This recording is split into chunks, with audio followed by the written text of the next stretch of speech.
मंगलाचरण करें। ओम नमः सिद्धेभ्यः जय श्री ओम नमः सिद्धेभ्यः जय श्री ओम नमः सिद्धेभ्यः। मंगलम भगवान वीरो मंगलम गौतमो गणी मंगलम कुंद कुंदाद्यो जयंतमोस्तु मंगलम।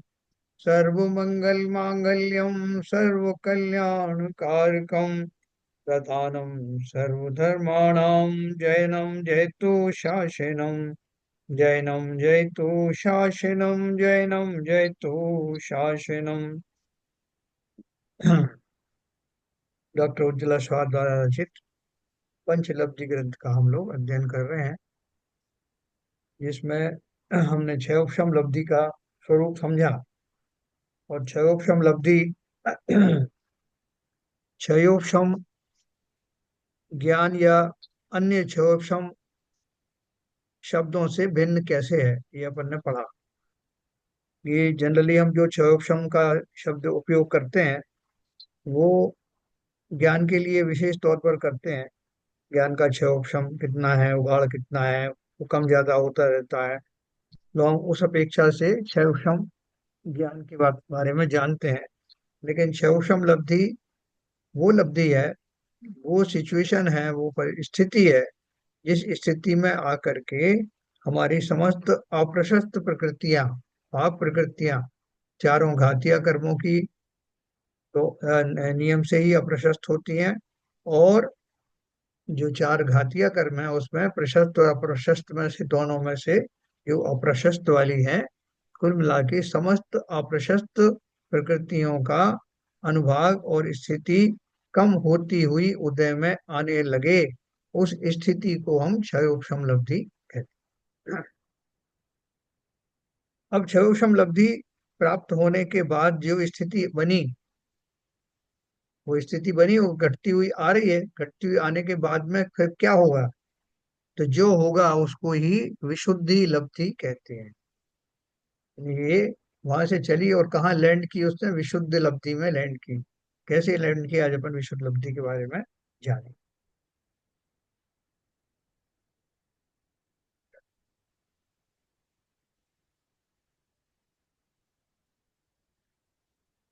देखिए, विशुद्ध लब्धि के बारे में क्या बताया है। क्षयोपशम लब्धि जिसे प्राप्त हो गई है, उसके कारण जीव को साता वेदिनी आदि प्रशस्त प्रकृतियों के बंध के कारणभूत धर्मानुराग रूप शुभ परिणाम होते हैं, उनकी प्राप्ति वह विशुद्ध लब्धि है।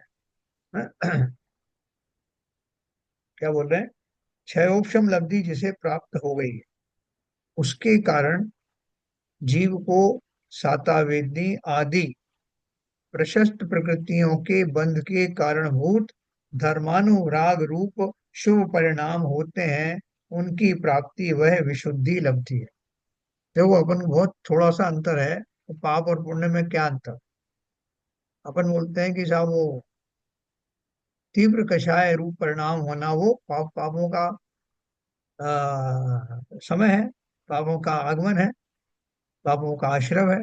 जब तीव्र कषाय, वही मंद कषाय होता है तो हम बोलते हैं कि पुण्य का बंध हो रहा है। तो फर्क कहाँ पड़ा? कषाय दोनों कंडीशन में है, लेकिन एक तीव्र है और एक मंद है। तो मंद कषाय होते ही जो प्रकृतियां बनती हैं वो शुभ प्रकृतियां, पुण्य प्रकृतियां बनती हैं, ये अपन ने पढ़ा। तो यहाँ वही कह रहे हैं। अब क्षयोपशम लब्धि प्राप्त होने के बाद में जीव के, उनको जीव के जो कषाय भाव है वो मंद से मंद होते हुए चले गए। तो वैसे भी वो दशा आ गई जिसमें कि पुण्य पुण्य प्रकृतियों का आश्रय होता है। सर, तो ये तो इस आपने इस पे जो स्ट्रेस दिया पाप और पुण्य प्रकृति के ऊपर, तो इसका जी। मतलब ये हुआ कि जब तीव्र कषाय होते हैं तब पाप प्रकृति बनती हैं, यस। और मंद कषाय होने पर पुण्य प्रकृतियां गेट पे खड़ी रहती हैं बिल्कुल आश्रम होने के लिए। ऐसे ही होता या है ना। तो वो अब उसका जो पैमाना कोई पूछे साहब कि कितना तीव्र होगा तो पाप हो जाएगा, कितना मंद होगा तो पुण्य हो जाएगा, वो सब केवल ज्ञान गम है, या आपके जो बड़े बड़े गूढ़ अंत जो ग्रंथ हैं उनमें आपको किंचित उसके बारे में विवेचना मिल सकती नहीं, वो वही मैं बोल रहा था कि वो वही पूछने वाला था कि है। वो जो ऑप्टिमम वैल्यू है, कट ऑफ वैल्यू हाँ, है, कटा जहाँ मैंने। से पाप से पुण्य में कन्वर्ट होती है, तो हाँ, वो वैल्यू का मतलब वैल्यूएशन या मेजरमेंट क्या है, मतलब। उसके इसमें उसके अलावा मैं देखो। बोलूं, इसमें मैं बोलूं क्या? हाँ, बोलिए बोलिए। सो देखो, ये एक ऐसा गणित और ऐसा कैलकुलेशन नहीं है कि इस टर्म के बाद में ये हो जाएगा, उस टर्म बाद में ये बहुत ऐसा सब्जेक्ट है कि जिसके अंदर जब आपका मंद कसाई होने लगे और आपका मन धर्म ध्यान में लगने लगे, जैसे इसमें लिखा हुआ है, और आपको मतलब भक्ष भक्ष का भी ज्ञान होने लगे, और जब आपके उसमें आपकी दृष्टिकोण बढ़ने लगे, तो मतलब चालू हो जाता है वो। ऐसा लिखा है इसमें, मैंने अभी पढ़ा, मतलब अभी समझने की कोशिश कर रहा था। तो ये आपका मतलब एक इंडिकेशन आ जा रहा है कि आपके मंद कैसा है, वो आपके हो गए हैं। तो बस यही है इंडिकेशन। बाकी तो इसको कैलकुलेटिव करना बड़ा मतलब, तो मेरे को नहीं, ऐसा नहीं लगता है इसको कोई अपनी डेफिनेशन कर सकेंगे कैलकुलेशन में। नहीं, देखो आपने बहुत बढ़िया बात कही। मैं आपको और फर्दर क्लैरिफाई करूं। अपन ने ऊपर के जो चैप्टर थे उनमें एक चीज पढ़ी थी कि प्रत्येक जीव के जातिगत या पर्यायगत भाव होते हैं। जैसे सिंह की पर्याय में उसके क्रूर भाव होते हैं, लेकिन उस क्रूरता में थोड़ा सा कमी आ जाना उस सिंह की अपेक्षा से उसके अच्छे भाव होना है। जबकि मनुष्य पर्याय वाले के लिए तो वो भी क्रूर क्रूर भाव है। तो कौन सी पर्याय में जीव के कौन से नॉर्मल रहने वाले जो परिणाम है उनसे किंचित नीचे आना या ऊपर जाना, वो उसके लिए डेटम लाइन बहुत है। बढ़िया। ये बहुत विशेष ध्यान रखना। संक्लेशित परिणाम मैंने आपको बताया तो तीर्थंकर हाँ, प्रवृत्ति का बंध संक्लेशित परिणामों से होता है। अब किसी को ये बात कहोगे तो वो आपसे लड़ाई करने लगेगा। क्या बात कर रहे हो, संक्लेशित परिणाम से कहीं तीर्थंकर बंद होता है? हाँ, वहां संक्लेशित का अर्थ क्या है? जिस जीव का जो शुद्धोपयोग की जो पीक चल रही थी उससे थोड़ा हटकर नीचे आया, लोक कल्याण का भाव मन में आया, तो वो किंचित जो है वो एक तरह का राग हुआ। और वो संक्लेशित परिणाम हुए किसके कंपैरिजन में? जो उसके अभी जो परम शुद्ध भाव चल रहे थे उसके मुकाबले। तो ये हर एक दशा में जो उनके नॉर्मल भाव होते हैं, पर्यायजन्य भाव होते हैं, या उस अवस्था विशेष में होने वाले भाव, उनसे नीचे डिग जाने वाले भाव संक्लेशित परिणाम कहे जाते हैं। लेकिन वो संक्लेशित का अर्थ ये नहीं कि वो जो है वो दुष्परिणाम हो गए, क्रूर परिणाम हो। है ना? संक्लेशित का मतलब अपेक्षाकृत, रिलेटिवली। तो यहाँ भी वही बात है। ये बात मैंने आपको क्यों समझाई है इसको, क्योंकि इसका आगे यूज करने वाला हूँ कि मंद कषाय रूप का अगर उदय हो रहा है, मंद कषाय रूप भाव हो रहे हैं, क्योंकि अभी भाव तो निरंतर चल रहे हैं। तो मंद वाले चल रहे हैं तो शुभ प्रकृतियों का बंध होगा।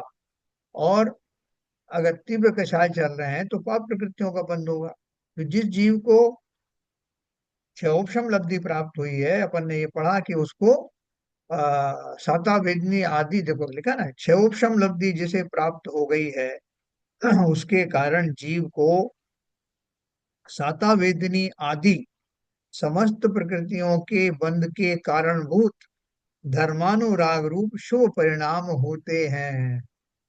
उनकी प्राप्ति वह विशुद्धि लब्धि है। जहां वो लैंड करता है उसमें आकर के उस स्थिति में वो विशुद्धि लब्धि में लैंड करता है। जैसे आप, एक गाड़ी है आपकी एक स्लोप पे चल रही है और उसके जो है वो गियर फियर नहीं चल रहे हैं, लेकिन गाड़ी अपने आप ही लुढ़क रही है। तो लुढ़कना शुरू हुआ, वो और नीचे आ रही है और नीचे आ रही है और नीचे आ रही है, फाइनली कहीं तो लैंड करेगी ना वो। तो जिस स्थान पे उसने लैंड किया वो स्थान बड़ा सुखद स्थान था। ऊपर तो हम घबराहट होके आ रही थी, पता नहीं कहाँ जाएंगे। लेकिन जब वहां पहुंच गए मुकाम पे तो बड़ी चैन आई। अरे बड़ी अच्छी जगह लैंड किया, और सारा घबराहट दूर हो गई, और वो स्थिरता जैसी अनुभव में आई। वही है विशुद्ध लब्धि के अंत में, क्षयोक्षम लब्धि के अंत में पाई जाने वाली जो स्थिति है, यानी उस उपलब्धि के फलस्वरूप जो अगली उपलब्धि मिली उसका नाम विशुद्धि लब्धि है। तो अब जीव को कैसे भाव होंगे? उस जीव को उसके शुभ भाव रहेंगे। उन क्षणों में उसको अशुभ भाव होने का सवाल ही नहीं। धर्मानुराग रूप जो उसकी प्राप्ति है, उसका नाम विशुद्धि लब्धि है। जहाँ सब प्रकार के अशुद्ध भावों से छुटकारा मिल गया है, उस क्षण भर के लिए उस दशा का नाम विशुद्धि लब्धि है। क्षयोपशम लब्धि के फलस्वरूप जीव के मिथ्यात्व और कषाय प्रति समय मंद होते जाते हैं। इसलिए सहज ही उसकी धर्मानुराग रूप वृत्ति होती है। देव दर्शन, पूजा, स्वाध्याय करना, सदाचार युक्त नैतिक जीवन का होना, अभक्ष्य भक्षण का त्याग, व्यसनाधीन न होना, अन्याय अनीति न करना आदि भाव उसके सहज ही उत्पन्न होते हैं। इन शुभ परिणामों के निमित्त से उसे साता वेदनी आदि प्रशस्त कर्मों का बंध होने लगता है। अभी देखो, इसे कहते हैं कि आम के आम और गुठलियों के दाम। हम जा रहे हैं कहाँ? सम्यक दर्शन धारण करने। उसके पहले ही ये आपको बहुत सारे साइड के जो आपको फल प्राप्त हो जाते हैं। शुभ भावों का तो अंबार लग जाता है, और वे परिणाम ही ऐसे होते हैं कि वो शुभ संकेत होते हैं। देव दर्शन, पूजा, स्वाध्याय, व्यसन आदि न करना, अन्याय अनीति न करना, ऐसे उसके भाव सहज में उत्पन्न हो जाते हैं, है ना। तो जो ये स्थिति जो बन रही है, इस स्थिति का नाम विशुद्धि लब्धि है, क्योंकि ये परिणामों में मेरे विशुद्धि ले आई है। इन शुभ परिणामों के निमित्त से उसे साता वेदनी आदि प्रशस्त कर्मों का बंध होने लगता है। देखो कहाँ से शुरुआत हुई थी, वो जो आपकी ढलान कहाँ से शुरू हुई थी, कि आपको जो आपके सत्ता में जो कर्म पड़े हुए थे, वो कर्मों का उदय जब हो रहा था, तो नॉर्मल काल में तो तेज भी, कम कम तेज या बहुत तेज, ऐसे वो चेंज होते रहते हैं।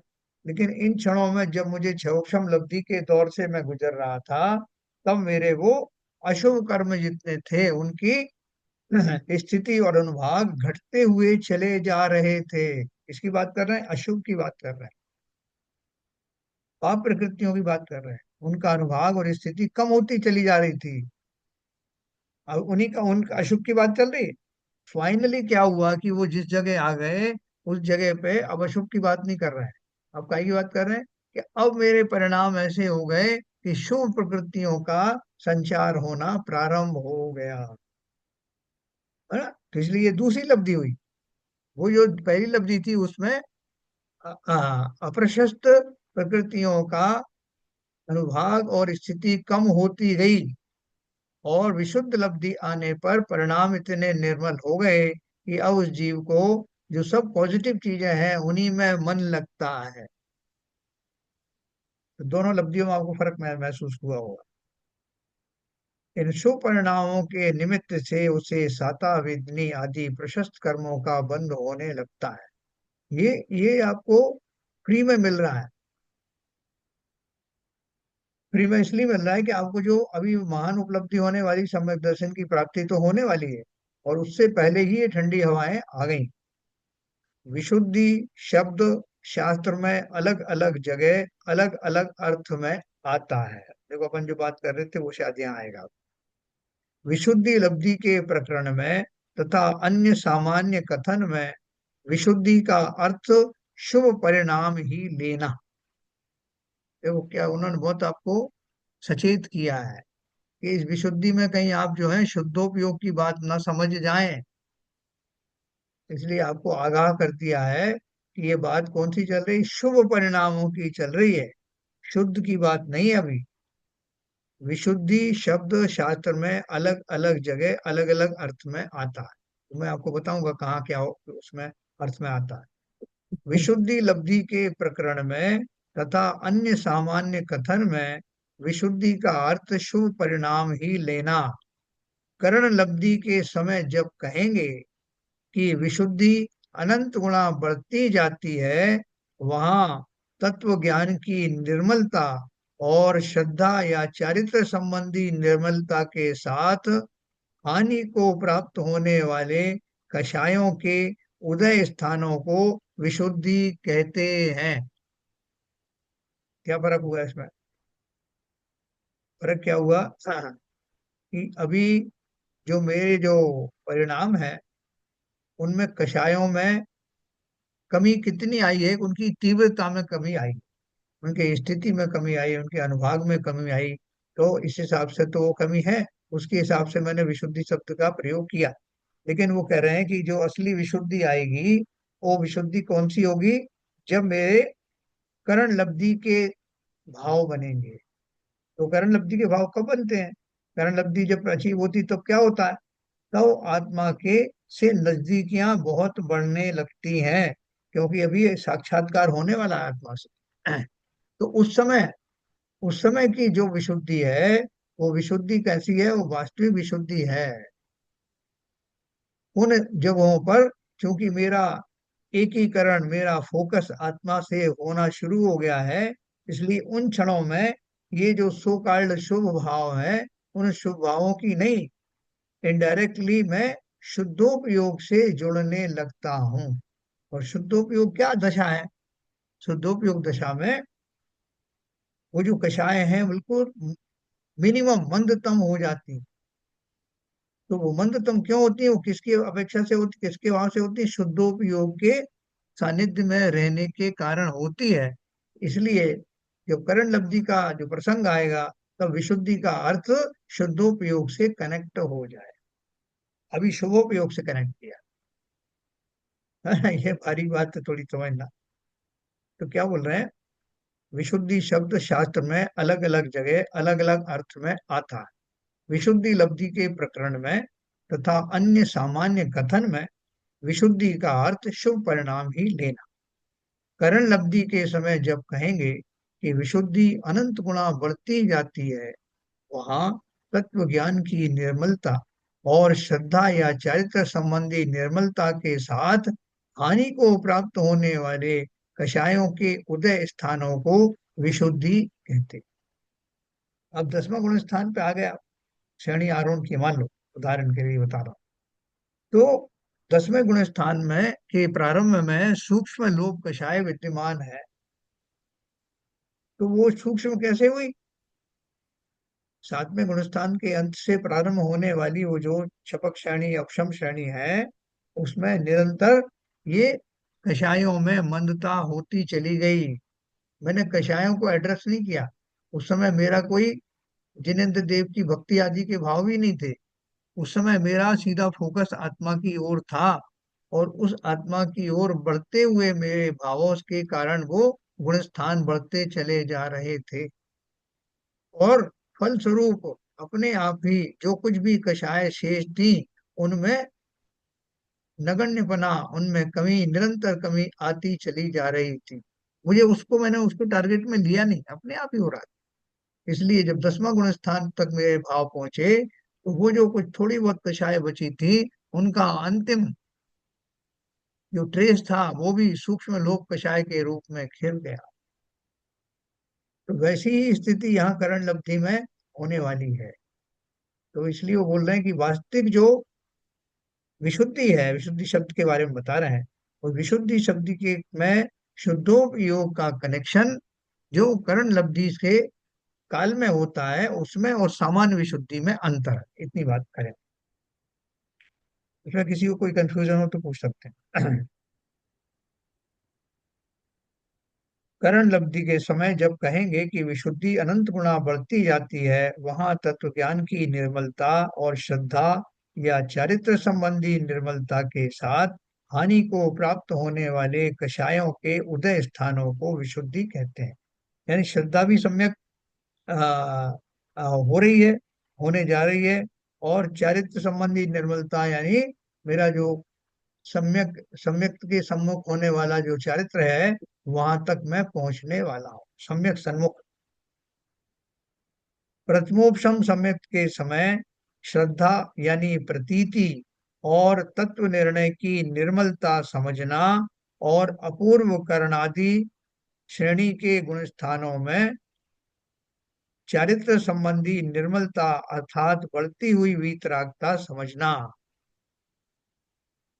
उसके साथ कषायों के उदय स्थान हानि को प्राप्त होते जाते हैं, उसे विशुद्धि कहते हैं। देखो उन्होंने और इसके दो पार्ट किए हैं। प्रथमोपशम सम्यक के समय श्रद्धा यानी प्रतीति और तत्व निर्णय की निर्मलता समझना, है ना। जब सम्यक तो होने वाला है उस समय उन्होंने वो समय पहले बता दिया। क्या बताया? प्रथमोपसम्यक के समय में श्रद्धा यानी प्रतीति, प्रतीति किसकी? उस आत्मा की। और तत्व निर्णय की निर्मलता समझना, उसकी अपेक्षा से विशुद्धि शब्द को वहां उस अपेक्षा से लगाना। और करण लब्धि के तीन पार्ट होते हैं। कौन कौन से? अधेकरण, अपूर्वकरण और अनिवृत्तिकरण। तो उन तीनों के लिए बताया, अपूर्व करणादि श्रेणी के गुण स्थानों में चारित्र संबंधी निर्मलता, ये ऊपर के गुण स्थान की बात बता रहे हैं। जो नीचे अपूर्व करणादि श्रेणी के गुण स्थान जो बताए ना, जैसे अपूर्व अपूर्व वाला आठवां नाम का गुण स्थान होता है, आठवां नवा, उसकी बात कर रहे हैं।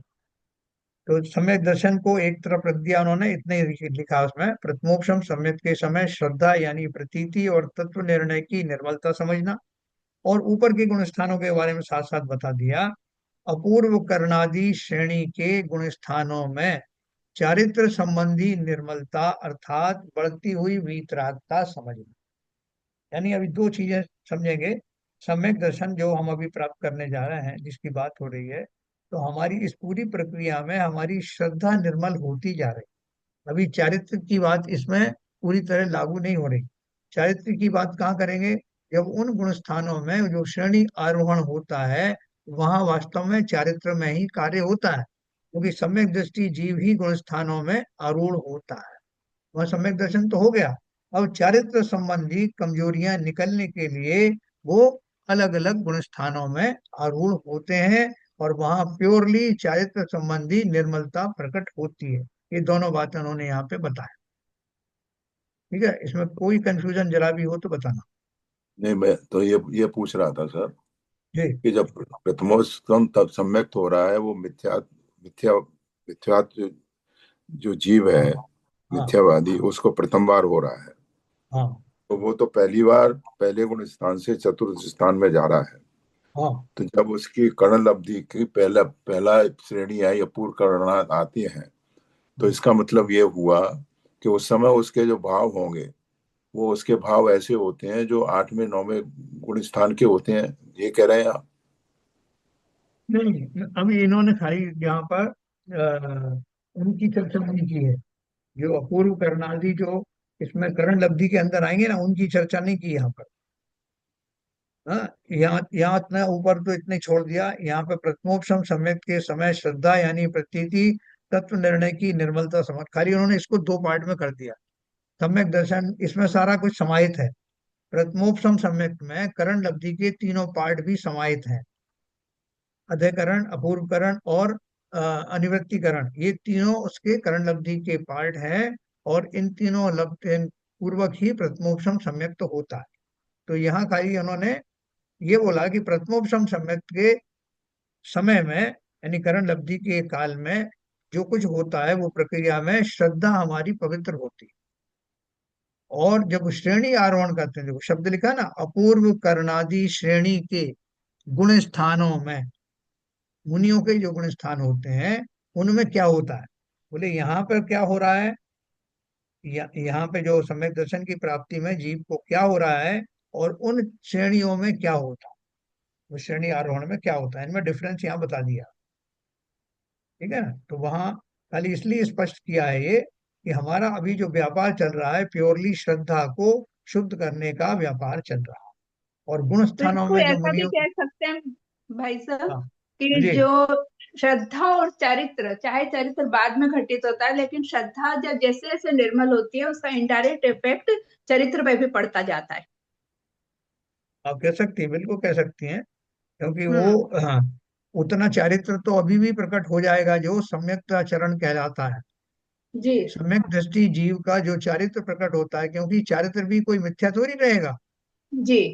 या उसका तो ज्ञान जैसे सम्यक जैसे हो गया। श्रद्धा निर्मल होगी, जैसे जैसे आत्मा के प्रति लगाव बढ़ेगा, तो उसका हाँ इनडायरेक्ट इफेक्ट चरित्र पे पड़ेगा, जो कि बाद में दिखाई देता है, अनुभव में बाद में आएगा। लेकिन उसके हिसाब से वो भी निर्मल हो चरित्र होना शुरू हो जाता है। हाँ बिल्कुल सही कहा आपने। नहीं, बाद में क्यों आएगा? जो चतुर्थ गुण स्थान के योग्य जो चारित्र है वो तो उसी समय उदय में आ जाता है, प्रकट में आ जाता है। जी। ऊपर की जब श्रेणियां चढ़ता है तो वो चारित्र में निर्मलता बढ़ती जाती है। हाँ, वही मतलब हो ठीक गया, है। जैसे जैसे वितरागता बढ़ेगी, श्रद्धा बढ़ेगी, हाँ, वैसे वैसे चारित्र निर्मल होता चला जाएगा। श्रद्धा और नहीं बढ़ेगी, श्रद्धा तो यही हो गई पूरी। अच्छा। श्रद्धा का इसलिए उन्होंने यहाँ पे ये शब्द बताया आपको कि हमारी सारी प्रक्रिया क्या चल रही है। जैसे अपन को कहीं जाना है, किसी स्थान पर जाना है और हमें भोजन भी करना है, तो अपन बोलते हैं देखो भैया अभी भोजन का विकल्प तो छोड़ो, अभी अपन को फला फला जगह पहुंचना है, पहुंचने भर का लक्ष्य अपने पास रखो, सारी कोशिश सारा श्रम पुरुषार्थ उस जगह पहुंचने का करो, भोजन के बारे में अभी सोचो मत। जब अपन वहां पहुंच जाएंगे तब भोजन संबंधी बातों की उसके लिए फिर इंतजाम करें। तो अच्छा, ठीक इसका उसी मतलब है प्रकार से। श्रद्धा पूरी तरह से पहले ही निर्मल हो गई और हाँ। चरित्र में दिखाई बाद में दिया। हाँ, तब जो जब मुझे चारित्रिक जो है और निर्मलता लानी है तब वो श्रेणी आरोहण होता। हाँ, तो मतलब ये चारित्र में भी घटित होना शुरू हो जाता है, लेकिन बाद हाँ में वो प्रकट होता है, जो दिखाई देने लगता है। और एक हाँ। ये जो जैसे प्रथमोपशम सम्यकत्व है या द्वितीयोपशम है या शयोपशम लब्धि है, इन सब में करण लब्धि तो आती होगी। कर्ण लब्धि अभी इसमें आएगी ना, अभी अपन पढ़ेंगे ना कर्ण लब्धि। नहीं, इसमें नहीं, मतलब मेरा ये पूछने का मतलब है कि कोई हाँ। सा भी ये हो, प्रथमोपशम हो या द्वितीयोपशम हो या शयोपशम हो, सब में बिना करण लब्धि आए तो ये प्राप्त नहीं होता है कि हो जाता है। नहीं नहीं, देखो ऐसा है। आपने इसमें तीन शब्द मिला दिए कि ये प्रथमोपशम द्वितीयोपशम और आपने बोला क्षयोपशम। शयोपशम, हाँ। देखो, प्रथमोपशम सम्यक का अपन ने शब्द पढ़ा था कि पहली बार हो रहा है इसलिए इसको प्रथमोपशम सम्यक नहीं कहते, बल्कि जब जब भी औपशमिक सम्यक्त होता है जी। तब तब उसको प्रथमोपशम सम्यक कहते हैं। और प्रथमोपशम सम्यक्त से जीव निकल करके जब छायोपशमक सम्यक्त में रह जाता है तब उसको श्रेणी आरोहण के लिए डबल इंजन की जरूरत पड़ती है, तब वो दोबारा से उपशम सम्यक्त धारण करता है। इसकी निर्मलता छह उपशम सम्यक्त से ज्यादा है और उस जी। अवस्था को द्वितीय उपशम सम्यक्त कहते हैं। एक तो ये बात हो जी। गई। जी। नहीं, इस- नीरजा जी का प्रश्न था हाँ। कि जब सम्यक तो होगा, पहले औपसमिक सम्यक तो हो, प्रथम सम्यक तो हो, द्वितीय हो, करण लब्धि तो हर रोल में आएगी। करण लब्धि के बिना तो सम्यक प्राप्त हो ही नहीं सकता है, विशुद्धता तो उसी में होती है ना आखिर में जाके। आप मैं जो सुनो, बता रहे हैं। आप मेरी बात सुनिए, मैं जो सीक्वेंस में जो बता रहा हूँ मैं कि मैंने आपको प्रथमोपशम सम्यक द्वितीयोपशम सम्यक के बारे में बताया। अब जो करण लब्धि का जो प्रोसेस है, वो करण लब्धि का प्रोसेस कहाँ घटित होता है? जब पहली बार सम्यक्त होता है या प्रथमोपशम सम्यक्त होता है या द्वितीयोपशम सम्यक्त होता है। ये जब जब भी औपशमिक सम्यक्त होगा तब तब वो करण लब्धि में से गुजरना होगा। बिल्कुल, ये सही बात है। ठीक है। यही मैं करण पूछ लब्धि, रही हूँ। लेकिन जो जैसे एक बार आपको औपशम सम्यक्त हो गया उसके बाद में आपको क्षय सम्यक सम्यक्त हो रहा है, तो उसमें आपको दोबारा से वो करण लब्धि में कि तीनों अंगों में से होके गुजरना नहीं पड़ता। करण लब्धि का फिर, जैसे मान लीजिए अब आपको क्षयोपशम सम्यक्त हो गया और वो छूट गया, जी। लेकिन वेदक काल चल रहा है और आपको अगले 6 महीने में 3 महीने में फिर से आपको क्षयोपशम सम्यक्त हो गया, हम्म। तो आपका प्रश्न बनेगा कि क्या मुझे वही करण लब्धि के उन्हीं पहलुओं में से होके गुजरना पड़ा? नहीं, इस ये मेरा मतलब नहीं है, क्योंकि उस समय तो हमारे पास वो स्थिति चल रही है, वही वाला काल चल रहा है। लेकिन अगर नहीं, ये उसमें काल भी भी है, निकल जाएगा तो उसके बाद में फिर से करण लब्धि की बात आएगी। पूरी आएगी। नहीं, अभी एक इसकी चीज और छूट गई जो मैं आपको बताना चाहता हूँ कि जब जी। मुझे दोबारा से क्षोभशम ये क्षोभशम सम्यक दर्शन होगा तब करण लब्धि के वो तीनों प्रोसेस तो नहीं होंगे, अध्ययकरण अपूर्वकरण और अनुवृत्तिकरण, लेकिन उसमें से कुछ का जो है, कुछ पार्ट जो है वो उसका प्रोसेस में से हो करके जाना पड़ता, पूरे तीनों पार्ट में से नहीं जाना पड़ता। क्षोभशम से लब्धि, एक बार क्षोभशम ज्ञान छूट गया जब दोबारा होता है तो उसकी क्या प्रक्रिया होती है वो मैं आपको बात बताऊं। हाँ, थोड़ा सा इसमें अभी ना कंफ्यूजन रह गया हाँ, अभी। वो बात बता दो। अभी तो आप समझ गए ना कि जब जब भी औपसमिक सम्यक्त होगा, प्रथमोपशम सम्यक्त हो या द्वितीयोपशम सम्यक्त हो, तब तब तब उसको करण लब्धि का प्रोसेस से गुजरना ठीक है। पड़ेगा। तो देखो, उसके साथ कषायों के उदय स्थान हानि को प्राप्त होते जाते हैं, उसे विशुद्धि कहते हैं। उन्होंने यहाँ पर जो विशुद्धि शब्द है उसको समझाने के लिए आपको दो बातें कही कि विशुद्धि शब्द का प्रयोग आप सम्यक दर्शन के समय में कहाँ लगाना और श्रेणी आरोहण के समय कैसे लगाना, ये दो चीजों को बताने के लिए यहाँ मुनि के गुण स्थानों की बात यहाँ पे कर ली। तो हम जो विशुद्धि लब्धि की बात कर रहे हैं यहाँ, हमारा प्रथमोपशम सम्यक्त होना है, तो अर्थात हमारी विशुद्धि होने का अर्थ ये है कि क्षण क्षण मेरी श्रद्धा निर्मलता की ओर बढ़ती जा रही है। इन वृद्धिंगत होने वाले परिणामों को ही मैं विशुद्धि लब्धि कहता हूँ। ठीक है।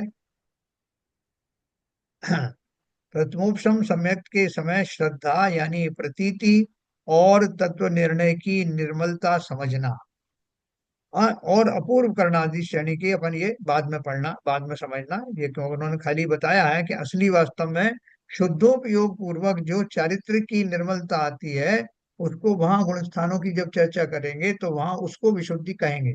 या हमारी विशुद्धि इससे ही मतलब रखती है। अभी आपको स्वर्ण है, एक सोने को आपको शुद्ध करने की बात करें कि भाई साहब ये जो आपका सोना है इसको शुद्ध कर लो ना, तो यहाँ शुद्ध करने, सोने को शुद्ध करने का अर्थ क्या है कि उसकी जो अशुद्धियां उसको निकाल देना है। और जब मैं कहूँ भाई साहब शुद्ध परिणामों के साथ या विशुद्ध परिणामों के साथ दर्शन करना, तो वहां उसका अर्थ कुछ और हो। इतनी सी बात वो कहना चाहते हैं कि विशुद्धि शब्द का अर्थ अलग अलग संदर्भों में अलग अलग तरीके से लगाया जाता है। यहाँ श्रद्धा को निर्मल करने के लिए हमारा उपयोग चल रहा है। कहीं कहीं विशुद्धि यानी विशेष शुद्धि, पूर्ण वीतरागता के अर्थ में भी यह शब्द आता है। देखो, आपको ये समझा रहे हैं कि ये जो विशुद्धि लब्धि है उसके साथ साथ आपको विशुद्धि का शब्द का अलग अलग जगहों पर जो अर्थ है वो आपको समझाया जा रहा है, जिससे आप कंफ्यूज ना हो जाएं कि वहां तो विशुद्धि का अर्थ ये था, यहाँ विशुद्धि को इस अर्थ में यूज कर रहे हो। तो उन्होंने बोला कि हाँ, शब्द वही है लेकिन अलग अलग संदर्भों में उसका अलग अलग उपयोग लगा दे ना। वो है ना, कनक कनक तय सौगुनी मादकता अधिकाय, या खाए बोराए है व पाए बोरा। यानी शब्द तो एक है लेकिन उसका अलग अलग जगहों पर अलग अलग उपयोग अलंकार में किया गया है। कौन सा अलंकार है अपन ने पढ़ा था ये, स्कूल की किताबों में पढ़ा था। हाँ, ये नहीं मालूम, ये अगर कबीर मतलब दास का है शायद। नहीं नहीं नहीं कनक नहीं। कनक से नहीं नहीं, कनक कनक अलंकार की सॉन्ग ना। कौन सा अलंकार यूज किया है, यमक अलंकार। अच्छा ये। यमक यमक, यस। ठीक है, ये अपन ने स्कूलों में पढ़ा था ये सब। ये अलंकार के उसमें आता है। हाँ, टेबल। सारंग ले अनुप्रास अनुप्रास अलंकार है शायद। अनुप्रास है या यमक है पता नहीं, हाँ उसमें से कोई है। हाँ, अनुप्रास अलंकार है शायद ये। अभी वो अपन वो सारंग ले सारंग चली कर सारंग की ओट, जी जी जी। जहाँ सारंग पे जी। एक ही शब्द के बहुत सारे अर्थ होते हैं।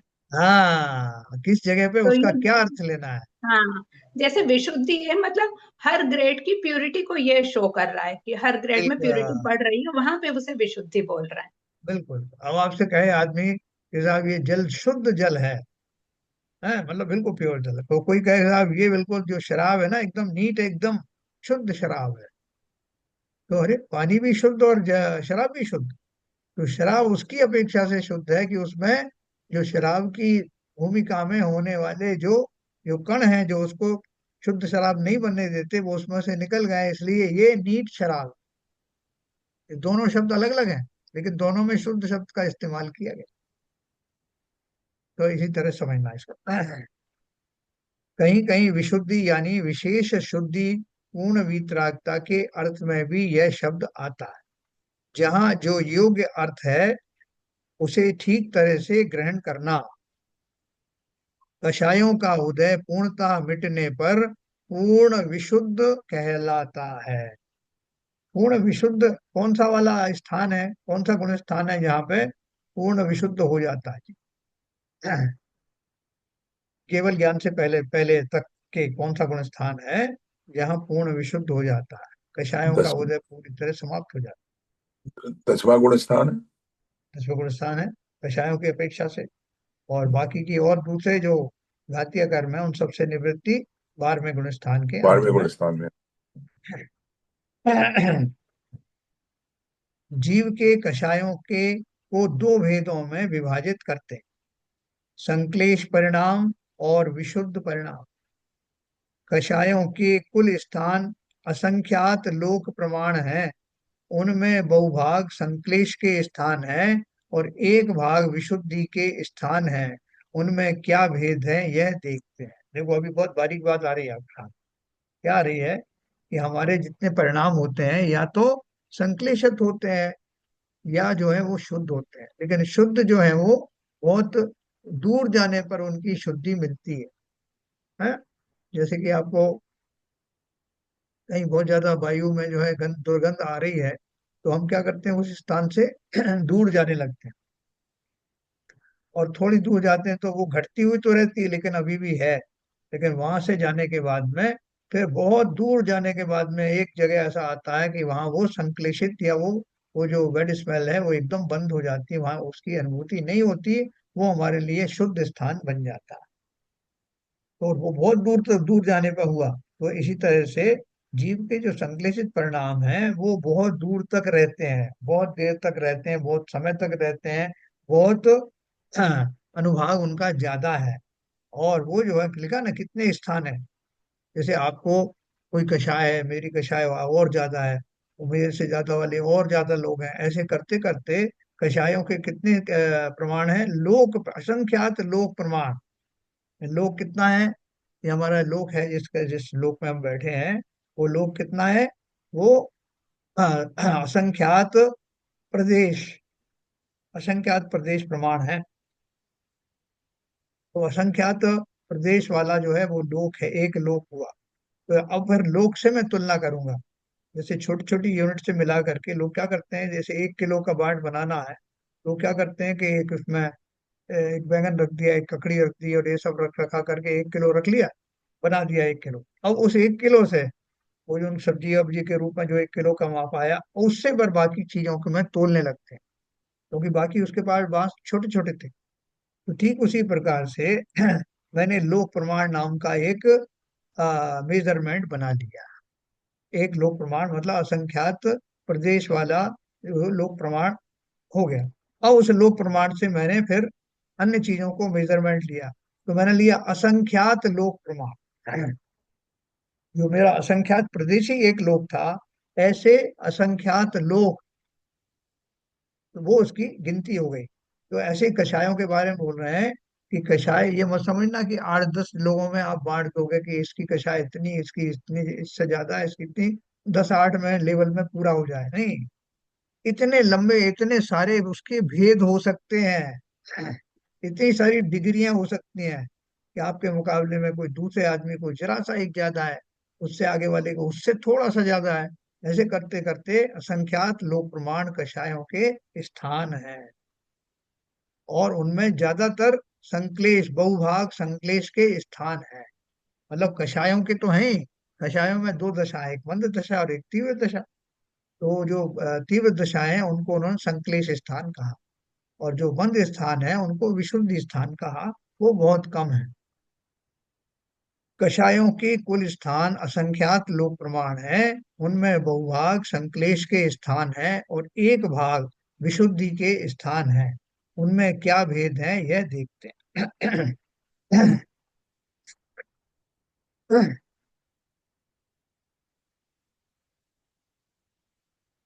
साता, स्थिर, शुभ, सुभग, सुस्वर आदि आदि शुभ प्रकृतियों के बंध के कारणभूत कषाय स्थानों को विशुद्धि स्थान कहते हैं। देखो क्या बोला उन्होंने, ये किसके भेद है पहले तो ये बताओ, ये कौन से कर्म के भेद है? नामकरण की, नामकरण की प्रकृति। करके है ना, नाम कर्म की प्रकृतियां हैं। तो ये बोल रहे हैं कि जिन भावों के द्वारा इन प्रकृतियों का यानी शुभ प्रकृतियों का बंध होता है, उन स्थानों को विशुद्धि स्थान कहते हैं। है ना, या विशुद्धि का अर्थ आप वही लगाना, पुण्य प्रकृति, पुण्य और पाप के रूप में संकलेश का लगाना, क्योंकि विशुद्धि का उन्होंने पहले बता दिया कि उसका अर्थ और जगह पर दूसरा लगाया जाएगा। यहाँ जो हमारा प्रकरण चल रहा है, इस प्रकरण में विशुद्धि का अर्थ शुभ प्रकृतियों से है। तो साथा स्थिर शुभ सुभग सुस्वर आदि आदि शुभ प्रकृतियों के बंध के कारणभूत, यानी जिनसे इनका बंध होता है, उन कषाय स्थानों को विशुद्धि स्थान कहते हैं। आप बोलोगे साहब इनसे भी कषाय, तो आप भूल ही रहे हो, इनमें भी कषाय है।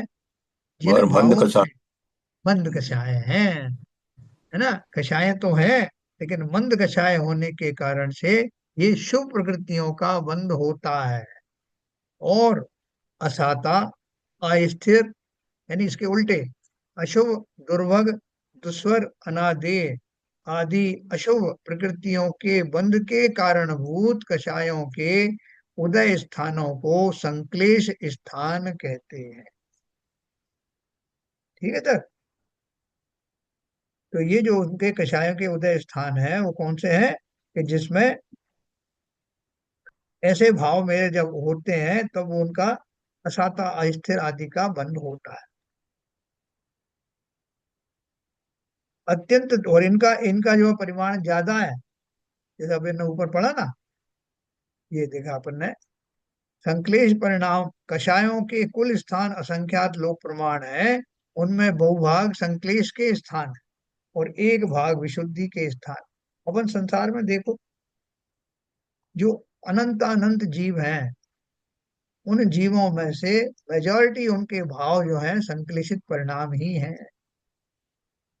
बिरले ही ऐसे जीव होते हैं कि जिनके विशुद्ध परिणाम हो, या ऐसे परिणाम हो जिनमें ये जब सब शुभ प्रकृतियों का बंद हो रहा हो। अपन देख करके बता देंगे संसार में सारे जीवों की क्या दशा हो, कितनी क्रूरता चल रही है, किसी न किसी को जरा सा छेड़ दिया उसने जान ले ली।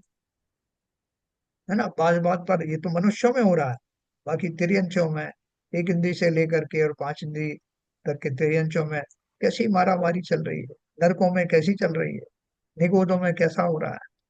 तो इसलिए उन्होंने बोला कि बहुभाग तो संक्लेश के स्थान है और एक भाग विशुद्धि के स्थान है। तो ये हमको समझ में आ गया कि यो जो हमको जो नाम कर्म की जो प्रकृति नाम कर्म के माध्यम से आपको बताया, बाकी की चीजें भी उन पर लगा लेना, ज्ञाना वर्णादि आदि भी लगा देना।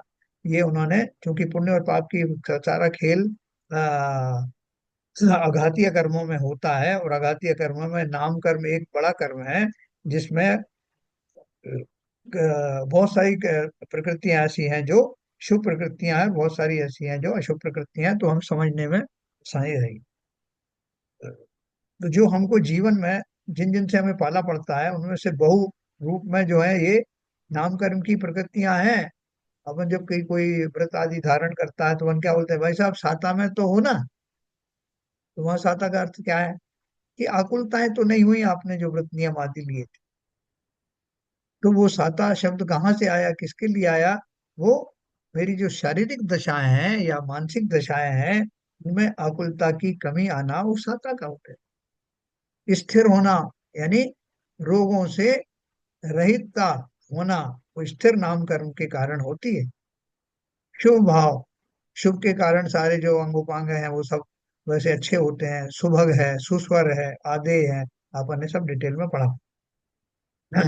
और असाता, हमें बार बार बीमारी हो रही है, हमको बार बार हर चीज में अनुकूलताएं हो रही हैं। हमारा स्वास्थ्य खराब होता जा रहा है, हमें लोग लाइक नहीं करते हैं। ये बहुत सारी चीजें जो है हमारे उन कर्मों पर निर्भर करती हैं। तो अत्यंत तीव्र कषाय के अभाव में जो मंद कषाय होती है, उसे विशुद्धि कहते हैं। देखो क्या शब्द उन्होंने इस्तेमाल किया, अत्यंत तीव्र कषाय के अभाव में जो मंद कषाय होती है उसे विशुद्धि कहते हैं। अब इसको एक बार विशुद्धि कह दिया तो आप बोलेंगे और मंद कषाय हो गई, यानी तीव्र कषाय से और मंद हो गई तो विशुद्धि और बढ़ गई, और कषाय तीव्र कषाय में और कमी हो गई तो विशुद्धि और बढ़ गई। यानी विशुद्धि को एक यूनिट बना दिया। क्या यूनिट बना दिया? अत्यंत तीव्र कषाय के अभाव में जो मंद कषाय होती है, तीव्र अत्यंत तीव्र कषाय से जरा सी कमी हुई तो उसे मंद कषाय कहेंगे ना, उसकी अपेक्षा से। रिलेटिव टर्म है सर। रिलेटिव है। तो बोला हाँ साहब, थोड़ा सा उससे अभी तो फर्क पड़ गया थोड़ा। भाई साहब, जब मैं स्वाध्याय नहीं करता था तब मुझे बहुत क्रोध आता था। बोले अब नहीं आता क्या? हम तो आपको देखते हैं क्रोध करते हुए। बोले आता है, लेकिन पहले जितना नहीं है। तो वो उसकी अपेक्षा से मंद हो गया, उसकी अपेक्षा से उनमें किंचित विशुद्धि आ गई। साता वेदनी के चतुः स्थानगत बंध की अपेक्षा साता वेदनी के त्रिस्थानगत अनुभाग बंद करने वाले जीव के परिणाम संक्लिष्टतर अधिक संक्लेश वाले हैं, अर्थात उनकी अपेक्षा तीव्र कषाय वाले हैं। अपन ने चार जो साता वेदनी आदि इनके जो अपन ने पढ़े थे ना, आघाती कर्मों के कौन कौन से पढ़े थे वो? गुण, खांड और मिश्री, मिश्री, मिश्री, हाँ, और अमृत। अमृत। तो अगर मान लो तो किसी के जो है ना वो कैसे थे, चतुस्थानगत बंध था, यानी उसको चारों ही प्रकार के जो है वो शुभ परिणाम हो रहे थे, लेकिन वो घट करके अब तीन स्थानगत रह गया, अर्थात अमृत निकल गया। तो निकल गया तो वो पहले से अधिक संक्लेशित परिणाम हो गए, विशुद्धता उसकी शुद्धि कम हो गई, है ना। उनकी अपेक्षा तीव्र कषाय वाले। ये सब शास्त्र के जो शब्द है ना, इनको एक बार आप दिमाग में बिठा लोगे ना, फिर आपको कहीं कंफ्यूज नहीं होने वाले। ये सारे रिलेटिव टर्म है सर। रिलेटिव टर्म है ना? तो रिलेटिव टर्म्स जो है यही तो आपको गुण स्थान में बिठाते हैं। रिलेटिवली साहब आप जो है 10वें गुण स्थान में हो, ये 9वें गुण स्थान में, क्या फर्क है? बोले सर सिर्फ विशुद्धता, अंकों का ही फर्क है। अंकों का नहीं, विशुद्धता का। विशुद्धता का। कितने आपके जो है कषाय में मदद आई है, कितने आपके संश्लेषित परिणामों में कमी आई। संश्लेषित परिणामों में कमी का अर्थ है विशुद्धि। जितने जितने संश्लेषित परिणाम कम होते बढ़ते चले जाएंगे, उतनी उतनी विशुद्धि कम हो जाएगी। संश्लेषित परिणाम कम होंगे तो विशुद्धि बढ़ती जाएगी। वर्धमान यानी बढ़ते हुए कषाय को संक्लेश, और हीयमान यानी घटते हुए कषाय को विशुद्धि कहना भी ठीक नहीं है। देखो उन्होंने एक और बहुत बढ़िया बात कही।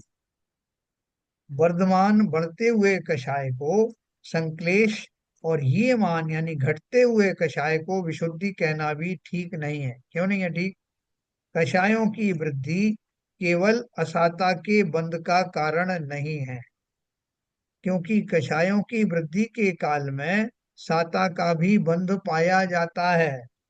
देखो और बारीक बात है ये, वो तो मोटी मोटी बात अपन ने समझी, अब इसको और बारीकी में समझो। कषायों की वृद्धि केवल असाता के बंध का कारण नहीं है, क्योंकि कषायों की वृद्धि के काल में साता का भी बंध पाया जाता है। उसी तरह कषायों के हानि के काल में भी असाता का बंध पाया जाता है। ये कैसे है?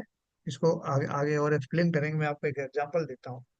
ये रावण ने बहुरूपणी विद्या सिद्ध की, तो बहुरूपणी विद्या सिद्ध करने के लिए उसने अपने सामने शांतिनाथ जी की एक प्रतिमा भी रखी। लेकिन उसका उद्देश्य क्या था? उसका उद्देश्य था कि वो विद्या सिद्ध करना, किस लिए सिद्ध करना? कि उससे राम की सेना को पराजित किया जा सके।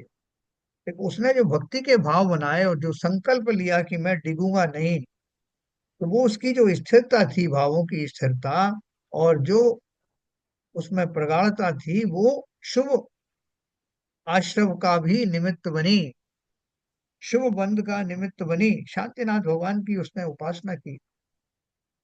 उतना उतना जो प्रोग्राम था उसका और भावों की जो स्थिरता थी, वो उसका साता का बंध के का निमित्त भूत बनी। लेकिन साथ में उसके जो उद्देश्य था, वो उद्देश्य उसको असाता का बंध का कारण बना। ऐसा दोनों चीज एक साथ चल सकती।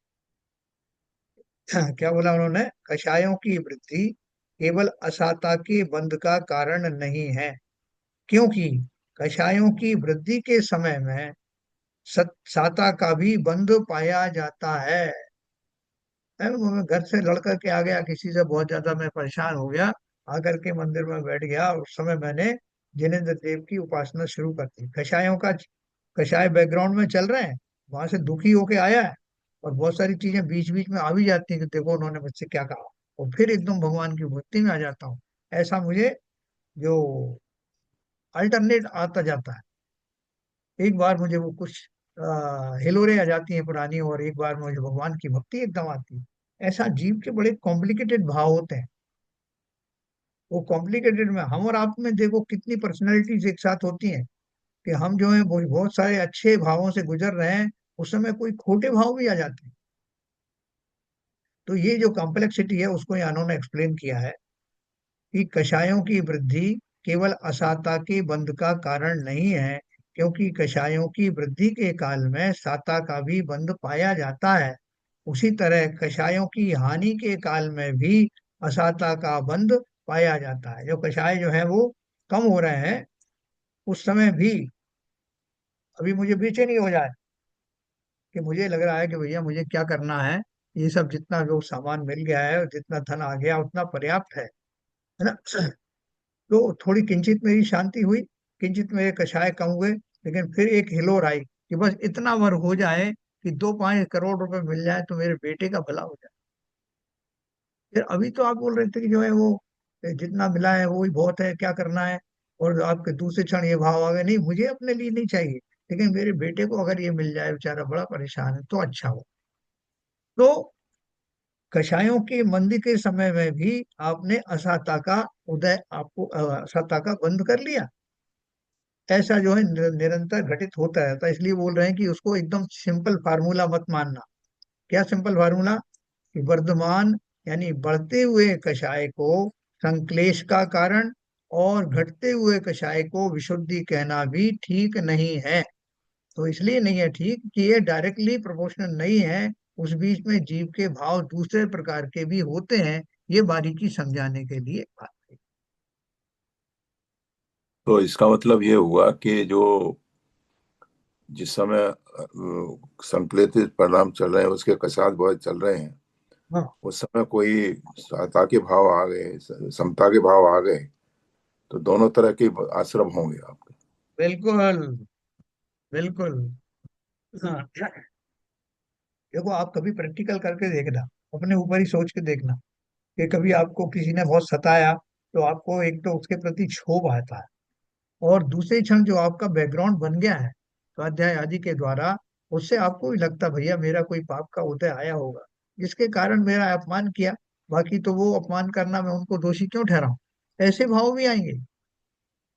तो ये जो मिला जुला है इसके भी बहुत सारे भेद हैं, अनंत प्रकार की कॉम्बिनेशन हो सकते बिल्कुल सही कह रहे हैं। हैं।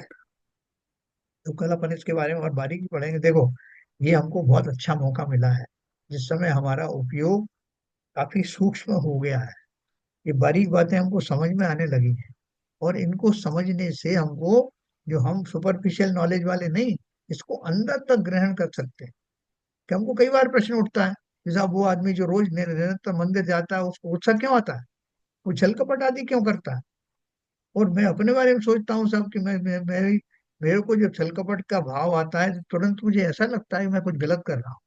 तो ऐसे कॉम्प्लिकेशंस क्यों होते हैं, और होते तो हैं, तो उनका एक्सप्लेनेशन मिल रहा है अपन को। 100% आप देखो कितने जीव ऐसे हैं जो निरंतर मंदिर जा रहे हैं, मुनियों को आहार दे रहे हैं, सारी धार्मिक क्रियाएं कर रहे हैं, लेकिन व्यवहार जगत में उनकी मायाचारी, उनका क्रोध आदि किसी से छिपा नहीं। तो वो क्यों हो रहा है, कैसे होता है, ये पूरा मैकेनिज्म अपन समझेंगे इसके माध्यम से। डॉक्टर उज्ज्वला शाह का हम बहुत ज्यादा उनका आभार व्यक्त करते हैं कि उन्होंने, चाहती तो वो खाली उसको लिमिटेड फोकस वाली चीजें बता देती, कि वो जो हमारे ये रिद्धि आई, उसके बाद वो लब्धि मिली, उसके बाद तीसरी लब्धि मिली, उसके बाद खत्म, जाओ घर। लेकिन उसके बीच में क्या क्या कॉम्प्लिकेशन जीव के होते हैं भावों के, वो कितनी पर्सनैलिटी हमारे अंदर में रहती हैं, इन सब का चित्रण बहुत अच्छी तरह से किया। एक ही जगह पे आपको मिल रहा है, नहीं तो आप कॉमेंटार वगैरह पढ़ेंगे तो उनके अलग अलग वॉल्यूम्स में आपको ये चीजें अलग अलग जगहों पे मिली। चलिए तो अपन कल पढ़ेंगे ये प्रश्न पढ़ेंगे। यहाँ प्रश्न पूछते हैं कि बढ़ती हुई कषाय को संक्लेश और हीन होती हुई कषाय को विशुद्धि क्यों नहीं स्वीकार करते।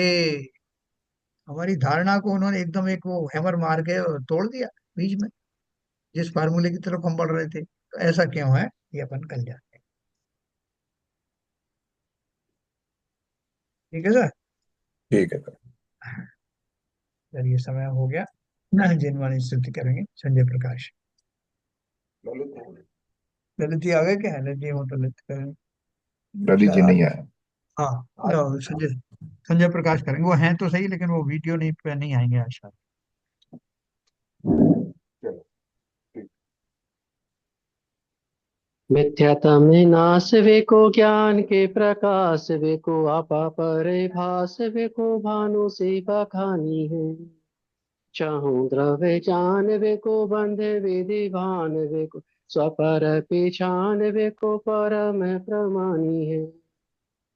अनुभव ताय वेको जीव के जताय वेको कहो न सताय वेको भवे उरे आनी है। जहाँ तहाँ तार वेको पार के उतार वेको सुख विस्तार वेको यही जिने वाणी है जिनवानी भारती तो है जपो दिन रैन जो तेरी शरणा गए तो पावे सुख चैन। जा वाणी के ज्ञान से सूझे लोकालो सो वाणी मस्तक धरो सदा देते दो सदा देते दो। जिनवाणी माता की जय। कार्य